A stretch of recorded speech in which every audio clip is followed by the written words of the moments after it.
তো আজকে তো রবিবার দুপুরবেলায় কি রান্নাবান্না করছি তোমাদের সাথে শেয়ার করি। আর ভাবলাম যে না, যা করছি সেটাই দেখাই। দেখো চলো, এই দেখো প্রথমে পেঁয়াজটাকে একটু ফ্রাই করে নিচ্ছি এবং তার আগে দিয়ে দিয়েছি কালো জিরে।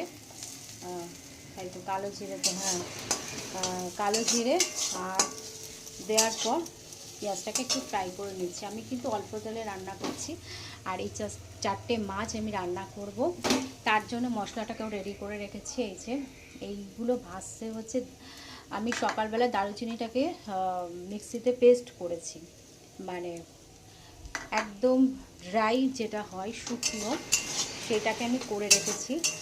তো সেটাকে ভাবলাম যে না, ওই বাটিটা জলটা ধুয়ের মধ্যে রেখে দিই। তো এই জন্য কালো কালো লাগছে, আর কিছুই না। আর যা যা মশলা লাগে সেগুলোই, ধনে গুঁড়ো, জিরে গুঁড়ো, লঙ্কার গুঁড়োটা দেবো, হলুদ গুঁড়ো বাকি আছে। আর আদাটাও পেস্ট করে নিয়েছিলাম, তো আদার একটু জল আছে, ওটার মধ্যে দিয়ে দেবো। খুব সামান্য মশলা দিয়ে আমি মাছটা করব। তো এই হচ্ছে ব্যাপার। আর এখানে কালকে ধোকা করে রেখেছিলাম, কিন্তু কালকে আমাদের খাওয়া হয়নি। এই ধোকাটাকে গরম করলাম। এই যে যা রান্না করেছি সেটাই ধরা ছিল, খাওয়া দাওয়া কালকে মানে ধোকাটা খাওয়া হয়নি। আর এখানে একটু অল্প একটু ডাল সেদ্ধ বের করে নিয়েছি। আর এই যে গরম গরম ভাত, এই হচ্ছে ব্যাপার। আর করব ডিমের অমলেট। ডিমের অমলেট করতে হবে, যেহেতু বরমশাই ডিম খাবে, তো ওই জন্য ডিমের অমলেটটাকে বের করতে হবে। আর এখন সমস্ত কিছু ঢেকে রাখি। আর একটু চাটনি করার ইচ্ছা আছে, জানি না পারবো কিনা। এই হচ্ছে ব্যাপার।